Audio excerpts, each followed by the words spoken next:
بارك الرزان والله يحييها،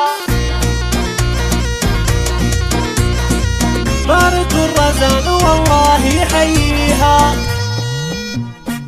ليلة فيها الفرح عالي اصداعه، والقصايد نكتب اجمل معانيها، شل يا صوت النغم واشعل القاعه، شيلة يوصل صداها بعاليها، في فرح بنت اللي الطيب من باعه، بارك الرزان والله يحييها، بارك الرزان والله يحييها، انظم الجزرات والشعر بالطاعه، لاجل رزان اكتب احلى قوافيها، اقبلتها لها الورد بانواعه، بارك المهره لي حل طريها، بنت ابوها من هلا المجد والرفاعه، فيه رزان الفخر منها وفيها، فيه رزان الفخر منها وفيها، بو فهد خصايل الطيبه افضاعه، اعنسي واعلامهم فوق عليها، يستحق يمناك الشامخ ارفاعه، ثانيا اللي ماخذ احلام باديها، امها يشهد لها الفخر واوضاعه، فهد فعايل الطيب تحويها، فهد فعايل الطيب تحويها، ربعها بالفخر مستاس واسباعه، ربة رجال سيوف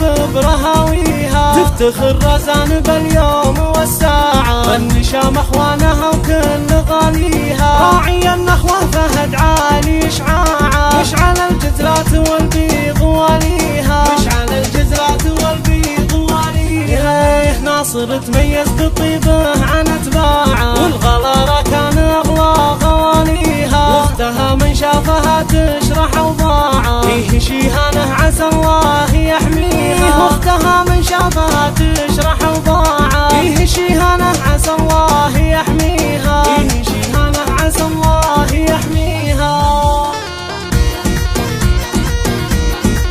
بارك الرزان والله يحييها،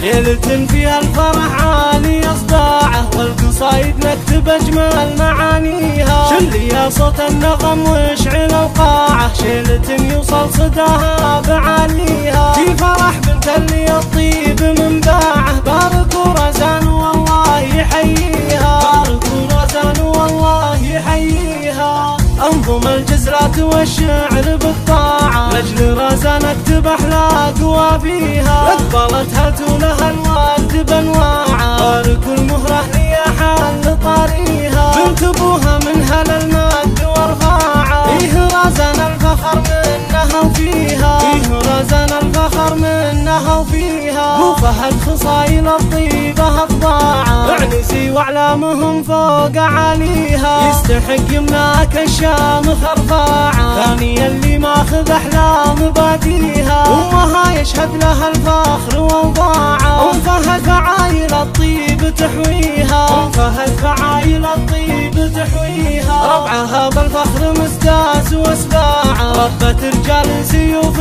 برهاويها، تفتخر رزان باليوم والساعه، النشام اخوانها وكل غاليها، راعي النخوه فهد عالي اشعاعه، مشعل الجزرات والبيض واليها، مشعل الجزرات والبيض واليها، ناصر تميز بطيبه عن